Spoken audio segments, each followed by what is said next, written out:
నమస్తే, నేను మీ Ramya. DSK screen film టీవీకి స్వాగతం. మ్యాన్ ఆఫ్ మాసెస్ ఎన్టీఆర్ హీరోగా ఇప్పుడు పలు భారీ చిత్రాలతో లైన్ అప్ సెట్ చేసుకున్న సంగతి అందరికీ తెలిసిందే. మరి ఈ చిత్రాల్లో దర్శకుడు కొరటాల శివతో దేవరా అనే భారీ ప్రాజెక్ట్ చేస్తుండగా, దీని తర్వాత పాన్ ఇండియన్ వైడ్గా మరిన్ని భారీ సినిమాలు తన లైన్లో ఉన్నాయి. మరి ఈ సినిమాలలో అయితే ఎన్టీఆర్ అభిమానులు ఎంతో ఆతృతగా ఎదురు చూస్తున్న సెన్సేషనల్ ప్రాజెక్ట్ దర్శకుడు ప్రశాంత్ నీల్తో చేసేది కూడా ఒకటే. మరి ఈ భారీ సినిమా కోసం అంత ఆసక్తిగా ఎదురు చూస్తుండగా ఈ ఏప్రిల్ నుంచి సినిమా మొదలు కావాల్సి ఉంది. కానీ పలు కారణాలతో అది సాధ్యపడలేదు.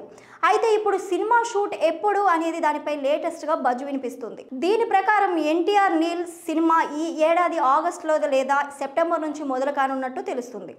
అప్పటి వరకు ఎన్టీఆర్ వార్ 2లో తన ఫోర్సులను కంప్లీట్ చేసుకోవచ్చని టాక్. మరి నీల్ సలార్ 2 కూడా అతి తొందరలోనే స్టార్ట్ చేస్తాడని బజ్ ఉంది. మరి అది స్టార్ట్ చేసి 2 ఏకకాలంలో చేస్తాడా అనేది వేచి చూడాలి.